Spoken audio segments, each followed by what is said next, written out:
مجھے یہ سوال پوچھنا تھا کہ جو صفات یا نام آتے ہیں اللہ تعالیٰ کے، کبھی 99 ہوتے ہیں یا اس طرح سے اور بھی گنتی ہے، تو اللہم اگر ہم دیکھیں تو اللہم کئی دعاؤں میں یوز بھی ہوا ہے. اور ایک اسکالر ہے شیخ صالح سامورائی کر کے، جو قرآنک لینگویج کے اسکالر ہیں، انہوں نے یہ بولا تھا کہ یہ بڑی تعجب کی بات ہے کہ اللہم سے قرآن میں جتنی بھی نبی دعا کر رہے ہیں الگ الگ جگہ، وہ یا ربی سے کر رہے ہیں یا ربنا سے کر رہے ہیں، اللہم سے نہیں کر رہے. صرف ایک جگہ عیسیٰ علیہ السلام کے حوالے سے بات آئی ہے، اس میں بھی اللہ تعالیٰ جو ہے عطاب کی بات کر رہے ہیں. تو یہ پھر اتنا وائڈلی یوز ہم دعاؤں میں کرتے ہیں اللہم، نہ وہ صفات میں آتا ہے نہ اس کے معنی کس نے بتائیں. عام طور پہ تو وہ بھی بہت پیچھے صحابہ سے رسول اللہ سے نہیں ملتے، لیکن دعاؤں میں ہمیں روایتوں کے ذریعے سے بہت جگہ ملتا ہے، اور انبیاء سے بھی قرآن میں ہمیں اس سے کوئی ایسی دعا ثابت نہیں ہے جس طرح سے ہم یوز ٹو ہوتے ہیں. اللہم کا مطلب ہوتا ہے اے اللہ. تو اللہ تعالیٰ کو اس کے جو علم سے پکارنا یہ عظیم ترین اللہ تعالیٰ کی، کیونکہ بعض علماء نے غالباً امام ابن القیم رحمہ اللہ نے کہا ہے کہ جو اللہ تعالیٰ کی اللہ تعالیٰ کے لیے جو حدیث کے اندر آتا ہے کہ اللہ تعالیٰ کا ایک اسم اعظم ہے، اس سے اگر اللہ تعالیٰ کو پکارا جائے تو اللہ رب العالمین اس دعا کو رد نہیں کرتا. اس اسم اعظم کے بارے میں الگ الگ علماء نے الگ الگ باتیں کہی ہے. امام ابن القیم کی رائے ہے کہ وہ اللہ ہے. اللہ تعالیٰ کا اسم اعظم ہے اور عظیم ترین اللہ تعالیٰ کا نام ہے. اور اللہ کے نبی صلی اللہ علیہ وسلم کی حدیثوں میں ہم کو بکثرت یہ دلیلیں ملتی ہیں کہ اللہ کے نبی صلی اللہ علیہ وسلم نے اللہم کہہ کر کے، یہ ہم نہیں کرتے، خود اللہ کے نبی صلی اللہ علیہ وسلم اللہ تعالیٰ سے اللہم کہہ کر کے دعا مانگتے تھے. اب وہ جو آپ نے کہا ہے صالح سامورائی، وہ بہت بڑے عالم ہیں بلاغہ کے، لیکن اب وہ انہوں نے کیا نقطہ بیان کیا ہے تو مجھ کو دیکھنا پڑے گا کہ ان کا نقطہ کیا ہے. لیکن قرآن و حدیث میں اللہم کہہ کر کے دعا کرنا یہ بہت ساری دعاؤں میں ثابت ہے. مطلب یہ کہنا کہ انبیاء سے دعا نہیں کرتے تھے، خود اللہ کے نبی کی دعاؤں میں اللہم کہہ کر کے بہت ساری دعائیں اللہ کے نبی سے حدیثوں میں ثابت ہے. اللہم بسم کا اموت واحیا، جی جی جی، اللہ بہت تعالیٰ کا ساری. ذکر ہوا ہے نا. اس اللہم اس کے احینی ما کانت، تو بہت ساری دعائیں ہیں جس میں اللہم سے اللہ کے نبی صلی اللہ علیہ وسلم نے دعا کی ہے. تو اس پہ اللہ تعالیٰ کی ہر صفت کی، ایک منٹ سن لیں میری بات، اللہ تعالیٰ کی ہر صفت کا نا اپنا ایک مقام ہوتا ہے. اس میں ہمیشہ کسی نام کے مطلب ناموں کا جو اللہ تعالیٰ کی دعاؤں میں نام لیے جاتے ہیں، ان ناموں کا ایک خاص مناسبت ہوتی بعض مرتبہ دعا سے، اس لیے اس مناسبت کے اعتبار سے وہ دعا کر لی جاتی ہے نا. تو اللہ کا اور اللہ تعالیٰ کے جو آپ کہہ رہے ہیں صفت، بھائی اللہ تعالیٰ کے لیے جو اللہم ہے اس میں اللہ تعالیٰ کا جو نام ہے وہ اللہ تعالیٰ کی الوہیت کا اظہار ہے، اس کے اندر اللہ تعالیٰ کے جلال کا اظہار ہے. تو یہ کیسے بول سکتے ہیں کہ اس کی کوئی صفت نہیں ہے؟ وہ اللہ تعالیٰ کی مطلب اللہ تعالیٰ کے نام کے بارے میں یہ جو لفظ اللہ ہے، لفظ جلالہ، اس کے بارے میں الگ الگ اقوال ہے علماء کے کہ یہ مشتق ہے کہ نہیں ہے، اور مشتق ہے تو کس سے مشتق ہے. کسی نے کہا لا الہ سے مشتق ہے، کسی نے کہا ہے کہ یہ الہ، اس میں الہ اس کے معنی پائے جاتے ہیں. تو ایسا نہیں کہ اس کا کوئی معنی نہیں ہے، اللہ تعالیٰ کی الوہیت کا مظہر ہے، وہ اللہ تعالیٰ کے جلال کا مظہر ہے وہ نام، اور وہ بہت عظیم ترین نام ہے. آپ دیکھیں اس سے بڑی اور کیا اس کی عظمت کی دلیل ہوگی کہ جہاں پہ اللہ تعالیٰ کی توحید کا اقرار کرنا ہوتا ہے وہاں پر ہم لا الہ الا اللہ کہتے ہیں، لا الہ الا اللہ. اللہ تعالیٰ کے جو سارے عظیم نام ہیں وہ اللہ رب العالمین کے نام اللہ ہی کی طرف لوٹتے ہیں. قرآن مجید میں اللہ کے ناموں میں صرف غالباً الرحمن ایک نام ہے جو بغیر اللہ کے ساتھ آتا ہے، اکیلے آتا ہے، ورنہ جتنی بھی صفاتی نام آتے ہیں وہ سب اللہ تعالیٰ، ان کا مرجع ہمیشہ اللہ تعالیٰ ہوتا ہے. تو اللہ کا جو لفظ جلالہ ہے، اللہ کا جو نام ہے اللہ، یہ تو اعرف المعارف ہے، جس کو قرآن مجید میں اللہ نے فرمایا کہ حل تعلم لہ سمیہ، کہ تم کبھی جانتے ہو کسی نے اللہ نام اپنا رکھا ہو؟ کوئی نام نہیں کسی نے اللہ اپنا نام رکھا ہے. تو یہ کہنا کہ یہ نام جو ہے وہ اس کی کوئی کمتر بات بتانا، یہ ایک عظیم ترین نام ہے اللہ تعالیٰ کا. یہ تو دیکھیں کچھ مشہور دعاؤں میں بھی تو اللہم ہے، اللہم اہدنی فیمن ہدیت ہم پڑھتے ہیں، بہت برسات میں اللہم حوالینا ولا علینا ہم پڑھتے ہیں، بہت ساری دعائیں، بہت ساری دعائیں. میت کے بارے میں اللہم اغفر لہو پڑھتے ہیں. اتنی اہم جگہوں پہ یہ صیغہ آیا ہوا ہے، بہت ہی اہم جگہوں پہ آیا ہوا ہے. میں آپ کو بتاؤں نا، ایک بڑی پیاری بات مجھے یاد آ رہی ہے، مجھے ایک بہت پیاری بات یاد آ رہی ہے. کس نحوی نے جو ہے نا وہ یہ بات لکھی ہے، اللہ تعالیٰ کے نام جو اس میں جلالہ ہے، اس میں جلالہ جب ہم کہتے ہیں تو اللہ مراد ہوتا ہے اس سے نا. تو کسی نے یہ بات لکھی نا کسی نحوی کے بارے میں، یاد نہیں آ رہا ہے مجھے، سیبویہ تھا یا کون تھا، اس کی وفات ہو گئی نا. تو جیسے خواب ہے، خوابوں کو ہم دلیل تو نہیں مانتے لیکن اچھے خواب بیان کیے جا سکتے ہیں. تو سیبویہ کی وفات کے بعد نا کسی اس کے ساتھی نے خواب میں دیکھا کہ اس کی بخشش کر دی گئی. تو اس نے پوچھا کہ تمہاری بخشش کا سبب کیا بنا؟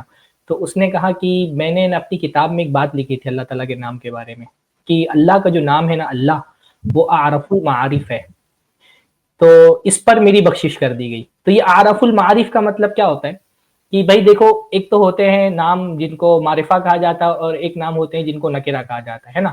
نکرہ یعنی کامن نام، اور معرفہ یعنی اسپیسیفک ناؤن. نکرہ جیسے لڑکا بول دیا ہم نے تو لڑکا بول دیا تو تمام لڑکے اس کے اندر آ گئے, تو یہ ایک کامن ناؤن ہے. اور ہم نے بول دیا کہ عبداللہ تو ایک خاص شخصیت ذہن میں آ گئی کہ ہاں بھائی عبداللہ سے مراد یہ ہے, تو اس کو معرفہ کہا جاتا ہے. لیکن ایک بات آپ دیکھیں کہ جو معرفہ بھی ہوتے ہیں, علم جو کہ معرفہ ہوتا ہے, تو علم بھی اگر میں نے کہا کہ بھائی عبداللہ بیمار ہے, تو جب میں کہوں گا عبداللہ بیمار ہے تو بھائی عبداللہ نام کے بہت سارے لوگ ہیں, گرچہ کہ یہ عبداللہ جو ہے وہ ایک معرفہ ہے, علم ہے, لیکن عبداللہ نام کے بہت سارے لوگ ہیں. تو جب کہا جائے گا نا کہ عبداللہ بیمار ہے تو آپ مجھ سے پوچھیں گے کہ عبداللہ کون, عبداللہ بن کون, عبداللہ انصاری, عبداللہ سید, عبداللہ بن عبد الرحمن, عبداللہ بن ابو بکر, کون عبداللہ آپ کی مراد ہے. تو ہر علم کے اندر بھی کچھ نہ کچھ نکارت ہوتی ہے, کچھ نہ کچھ کامننس ہوتی ہے اس کے اندر. پر اللہ کا نام ایک ایسا نام ہے کہ جب بھی کہا جائے گا نا اللہ بڑا ہے, تو کوئی اور دوسرا ذات آپ کے ذہن میں نہیں آتی, صرف اللہ ہی کی ذات ذہن میں آتی ہے. تو سیوے نے یہ بات لکھی نا کہ اللہ کے ناموں میں اللہ جو نام ہے نا لفظ جلالہ, وہ اعرف المعارف ہے, یعنی سارے معرفہ ناموں میں بھی سب سے زیادہ معرفہ جو ہے نا وہ اللہ تعالیٰ کا نام ہے اللہ. تو یہ تو اللہ تعالیٰ کا بہت عظیم نام ہے, جیسا کہ میں نے کہا کہ امام ابن القیم نے کہا ہے کہ وہ اسم اعظم جس سے اگر دعا کی جائے تو دعا رد نہیں ہوتی, وہ اللہ ہے, وہ جو ہے نا وہ اللہ ہے. امام تیمیہ نے فرمایا کہ وہ الحی القیوم ہے, بعض علماء نے کہا کہ الحی اس سے مراد ہے, لیکن یہ بات بھی کہی گئی ہے کہ اللہ جو ہے نا اللہ کا اسم اعظم ہے, اور بہت ساری دعاؤں میں جو ہے نا وہ ہے نام. ٹھیک, تو قرآن پاک میں جو رب کا لفظ ہے بہت ساری جگہوں پہ, چاہے وہ دعاؤں میں ہو, چاہے بہت سارے مقامات پہ جہاں پہ ڈائریکٹ خطاب نہیں انڈائریکٹ ہے, تو وہاں پہ رب کا لفظ خاص طور پہ اکثر جو ہے ایسا ہوا ہے کہ بطور خاص جو رب کا لفظ ذکر کیا گیا ہے وہ تعریضاً ہے, یعنی مشرکین کو گویا یہ اشارہ دیا جا رہا ہے یا انڈائریکٹ یہ کہا جا رہا ہے کہ بھائی وہی تمہارا بھی رب ہے, تمہاری پرورش کرنے والا ہے, لیکن تم اس رب سے روگردان, یعنی جو تمہاری پرورش کر رہا ہے, جو تمہیں پال رہا ہے, تم اس سے ہٹے ہوئے ہو, تم اس کا شکر نہیں کرتے ہو, اور تم اس سے دعا نہیں کرتے ہو, تم اس سے نہیں مانگتے ہو, بلکہ تمہیں بھی اسی سے مانگنا چاہیے, تم دوسرے سے مانگتے ہو. چونکہ یہ پالتا ہے, یہ ذات تمہیں پالتی ہے, تو تمہیں اس کی عبادت کرنی چاہیے, مگر تم اس کی عبادت نہیں کرتے ہو. بہت ساری جگہوں میں مفسرین نے بار بار اس بات کو مینشن کیا ہے جب رب کا لفظ آیا ہے. لیکن اب جو سامرائی صاحب کا آپ نے ذکر کیا کہ بھائی کیا انہوں نے کہا, یعنی یہ کہا کہ کیا نام سے رب کا لفظ زیادہ اہم ہے, اللہ کا لفظ کمتر ہے, یا ایسی کون سی بات کہی انہوں نے, یعنی میں نے یہ بات سنی نہیں. شعبان بھائی میں ابھی یہ سوچ رہا تھا کہ میں سرچ کروں قرآن مجید میں, تو آپ دیکھیے کہ قرآن مجید میں کہاں اللہم سے دعائیں آئی ہیں. ہاں, سورہ آل عمران میں ہے قل اللہم مالک الملک تؤتی الملک من تشاء وتنزع الملک ممن تشاء, کہہ دیجیے اللہم مالک الملک, اللہ تعالیٰ تو بادشاہوں کا بادشاہ ہے, تو جس کو چاہتا ہے بادشاہت سے نوازتا ہے, جس سے چاہتا ہے بادشاہت چھین لیتا ہے, جس کو چاہتا ہے عزت دیتا ہے, جس کو چاہتا ہے ذلت دیتا ہے, تیرے ہاتھ میں سارا خیر ہے, تو ہر چیز پہ قادر ہے. حضرت عیسیٰ علیہ السلام کی دعا اللہم ربنا انزل علینا مائدۃ من السماء, اللہ اے ہمارے رب ہمارے لیے آسمان سے مائدہ نازل کر. اسی طرح سے وَإِذْ قَالُوا اللَّهُمَّ إِن كَانَ هَذَا هُوَ الْحَقُّ مِنْ عِنْدِكَ فَأَمْطِرْ عَلَيْنَا حِجَارَةً مِنَ السَّمَاءِ, یہ مشرکین کی دعا میں اللہم آیا ہے. جنتیوں کی دعا میں دعواہم فیہا سبحانک اللہم وتحیتہم فیہا سلام, کہ سبحانک اللہم, جنتی جو ہے نا جنت میں کہیں گے. اسی طرح سے سورۃ الزمر میں آیا اللہم فاطر السماوات والارض عالم الغیب والشہادہ انت تحکم بین عبادک فیما کانوا فیہ یختلفون. تو یہ کہ اللہم بھی جو ہے نا وہ آیا ہے. باقی اللہ تعالیٰ کی صفت ربوبیت بھی ایک عظیم ترین صفت ہے اللہ کی. تو بعض مرتبہ دعا میں جو ہے نا وہ اسپیسیفک یہ ہوتا ہے نا کہ بندے کو اللہ تعالیٰ کی صفت ربوبیت کا حوالہ اس لیے وہ دیتا ہے, اس کا وسیلہ اس لیے وہ لگاتا ہے کہ اس کو کچھ طلب کرنا ہے. تو مجبور آدمی جو جب طلب کر رہا ہوتا ہے نا, تو اس کے ذہن میں جب وہ یعنی یا تو کوئی نعمت مانگ رہا ہوتا ہے یا کسی مصیبت سے بچنے کے لیے دعا کر رہا ہوتا ہے, تو اس کے ذہن میں اللہ تعالیٰ کی صفات میں جو سب سے پہلی صفات آتی ہے اس کی صفت ربوبیت, کہ میں مربوب ہوں, میرا رب اللہ ہے, وہی ہے جو نعمتیں دیتا ہے, وہی ہے جو مصیبتوں سے بچاتا ہے. تو مجھے کوئی نعمت چاہیے تو میں اس کو صفت ربوبیت کا حوالہ دوں, یا مجھے کسی مصیبت سے بچنا ہے تو اس کو صفت ربوبیت کا حوالہ دوں. تو دعا میں کیونکہ یا تو نعمت کی طلب ہوتی ہے یا تو مصیبت سے بچنا ہوتا ہے, تو اس میں پھر اللہ تعالیٰ کی جو سب سے ایسی صفت ہے نا جو ہر دعا کے ساتھ مناسب ہو سکتی ہے. یعنی آپ چاہے اللہ تعالیٰ سے جنت مانگ رہے ہوں یا اللہ تعالیٰ سے دنیا کا کوئی خیر طلب کر رہے ہوں, آپ اللہ سے اولاد مانگے, اللہ تعالیٰ سے آپ شفا مانگے, اللہ تعالیٰ سے آپ غنا مانگے, فقر سے اور محتاجگی سے اللہ رب العالمین کی پناہ مانگے, دشمن کے شر سے اللہ کی پناہ مانگے. کوئی بھی جب آپ اللہ سے کوئی نعمت مانگے یا کسی مصیبت سے بچنے کے لیے اللہ تعالیٰ سے دعا کریں, تو اللہ تعالیٰ کی پہلی صفت جو آپ کے ذہن میں آتی ہے کہ وہ میرا رب ہے. رب کا مطلب بھی کیا ہوتا ہے؟ نعمتیں دینے والا، مصیبتوں سے بچانے والا. تو اس لیے بہت ساری دعاؤں میں اللہ تعالیٰ کے لیے جو ہے نا وہ صفت ربوبیت کا بندہ حوالہ دیتا ہے. تو ایسا نہیں ہے کہ اللہ تعالیٰ کی کسی جو ہے نا وہ رب کا حوالہ دینے سے مطلب یہ ہوتا ہے کہ اللہ تعالیٰ کی صفت ربوبیت کے مقابلے میں جو اللہ کا اسم جلالہ ہے وہ کمتر ہے. مناسبتوں کا معاملہ ہوتا ہے کہ مناسبت کیا ہے. تو جب آپ کوئی نعمت مانگ رہے ہیں یا آپ کسی مصیبت سے بچنے کے لیے دعا کر رہے ہیں تو اس سے اللہ تعالیٰ کی صفت ربوبیت بہت مناسب ہوتی ہے. اس لیے بہت ساری دعاؤں میں صفت ربوبیت کا حوالہ دیا جاتا ہے. لیکن اس کو کمپیئر کر کے بولنا کہ اللہم یا اللہ تعالیٰ کی جو صفتیں جو اللہ تعالیٰ کا اسم جلالہ ہے وہ کمتر ہے، یہ ٹھیک طریقہ نہیں ہے. مجھے 1 منٹ بتائیے یہ زید بھائی، کہاں میں سے آپ کمپلیٹ. بات یہ ہے ہاں پیش اگر حوالہ دے یہ دے تو قادری اچھا کامل رہے بھائی گا جو تاکہ ہم مصر دیکھ کے سکیں عالم ہے، کہ آپ بلاغت عبارت کیا ہے، میں حوالہ دے ابو دے دوں گا، عائشہ لیکن نے میں کہا کیا ہاں ہے.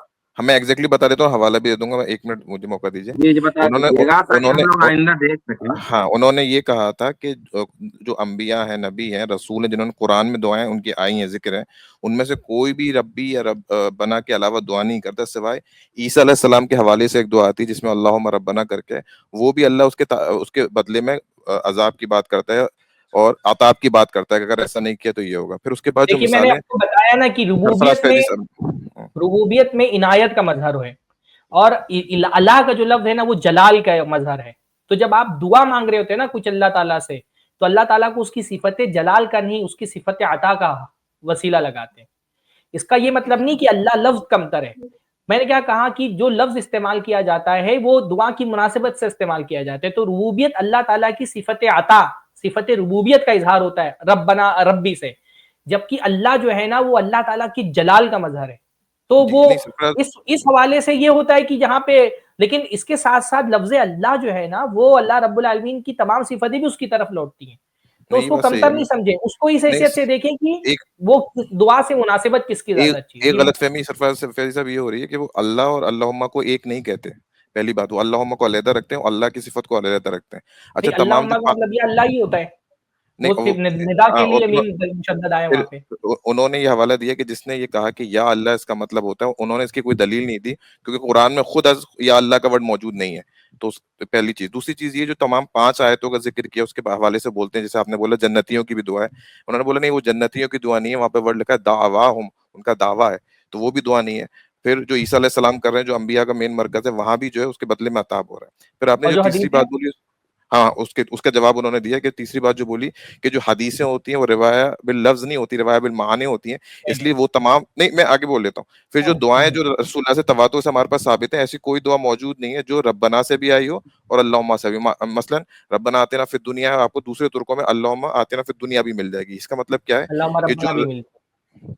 اللہم نہیں ربنا بھی مل جائے گی. یہ جو بات کہہ رہے ہیں نا کہ دعائیں جو ہے وہ روایت بالمعنی ہوتی ہیں، پورے طور پہ نہیں صحیح حدیث ہے، نہیں. حدیث ہے. آپ دعاؤں کے معنی میں، آپ دعاؤں کے معاملے میں آپ دیکھیں گے کہ صحابہ بہت احتیاط کرتے تھے کہ الفاظ جو ہے نا وہ جو لفظ اللہ کے نبی صلی اللہ علیہ وسلم کے ہیں وہ لفظ ہی وہ روایت کریں. آپ دیکھیں ایک دعا اللہ کے نبی صلی اللہ علیہ وسلم کے صحابی سکھا رہے ہیں اور جو ان کے شاگرد ہیں وہ آخر میں کہہ رہے ہیں کہ وہ بھی دعا کے الفاظ ہے بنبیک الذی ارسلتا، اور ان کے جو شاگرد ہیں وہ کہہ دے رہے ہیں بے رسولک الذی ارسلتا. تو فوراً اس کی تصحیح کر دیں، کہہ رہے کہ نہیں یہ بے رسول کا نہیں ہے، بے نبی کا ہے. تو یہ کہنا کہ دعائیں جو ہے وہ بالمعنی روایت ہوتی ہیں یہ تو بہت جرت کی بات ہو جائے گی. پھر تو جو جتنی دعائیں ہیں پھر تو ہم ساری دعاؤں کے بارے میں مشکوک ہو جائیں گے. انہوں نے بولا حدیث خاص طور پہ نماز کی جو دعائیں ہیں وہ تو توقیفی دعائیں ہیں، تو وہ اس کے بارے میں آپ کیسے کہہ دیں گے کہ وہ جو ہے وہ بالمعنی روایت ہوئی؟ نماز تو ایک توقیفی بات ہے. انہوں نے یہ بولا کہ حدیث بالمعنی ہوتی ہے اور جو دعائیں بالکل بالروایہ ہوتی ہیں، لیکن اس کے باوجود بھی ہم مثلا تشہد کو دیکھیں تو تشہد میں ابن مسعود رضی اللہ کا تشہد جو ہے وہ ہم پڑھا کرتے ہیں، بالکل جو زیادہ تر روایتیں ثابت ہے. اس کے باوجود بھی ترمذی میں کئی روایتیں صحیح مل جائیں گی جہاں پہ تشہد میں فرق ہے. موطا امام مالک میں تشہد میں 1-2 ورڈز میں فرق ہے. یہ اختلاف تنوع کا اختلاف ہے، یہ تضاد کا اختلاف نہیں ہے. یہ اختلاف 2 طرح کا ہوتا ہے روایتوں میں، اختلاف تضاد اور اختلاف تنوع.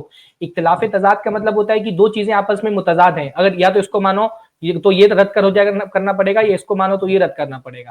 یہ جو روایتوں کا اختلاف ہے یہ تضاد کا اختلاف نہیں ہے، تنوع کا اختلاف ہے کہ ایسا بھی پڑھا لگنے اگر ایک جیسے درود جو ہے وہ 2 جگہوں پر 2 الگ الگ لفظوں سے ثابت ہے تو کبھی اللہ کے نبی نے ایسا پڑھا، کبھی اللہ کے نبی نے ایسا پڑھا. یہ اختلاف تنوع، یہ جو ہے نا وہ اختلاف تنوع ہے، یہ اختلاف تضاد نہیں ہے.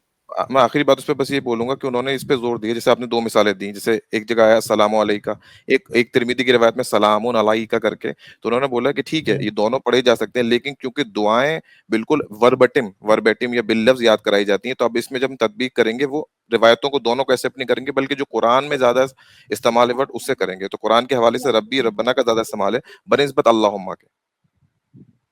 ہم یہ کہیں گے کہ جہاں پر اللہ تعالیٰ کے لیے اللہم سے ثابت ہے دعائیں آپ اللہم کریں، جہاں ربنا ربی سے ثابت ہے وہاں ربنا ربی کریں، بلکہ کسی اور لفظ میں اللہ تعالیٰ کے لیے کوئی اور صفت ثابت ہے آپ اس سے دعا کریں.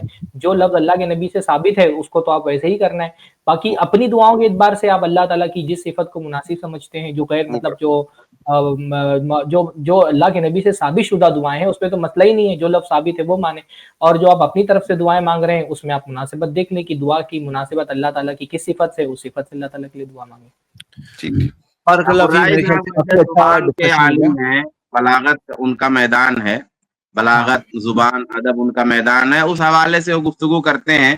بعض دفعہ کوئی کمزور بات ہو سکتی ہے ایسی گفتگو کرتے ہوئے، تو جیسا کہ گفتگو ہو نا تو اس میں بہت ساری کمزور باتیں آ گئی ہیں. اب جیسے یہ روایت بالمانہ کا معاملہ جو آیا ہے، اب یہ بڑا تفصیل طلب معاملہ ہے، یعنی ہر جگہ آپ یہ بات نہیں کہہ سکتے، خاص طور پہ دعاؤں میں. تو ان کا میدان زبان ادب اور بلاغت ہے، اور اس میں بہرحال وہ بڑے رہنما قسم کے عالم ہیں. لیکن یہ جو آپ نے بات کہی ہے یہ بات تھوڑی سی کمزور ہے ذرا سی، اور اس پر نظر ثانی کرنی ٹھیک.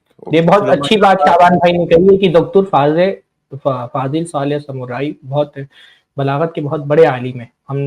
میں نے بھی بہت زیادہ ان سے استفادہ کیا ہے قرآنی بلاغت کے موضوع پر، لیکن وہ شرعی علوم کے اتنے ماہر نہیں ہیں، عقیدے کے ماہر نہیں ہیں.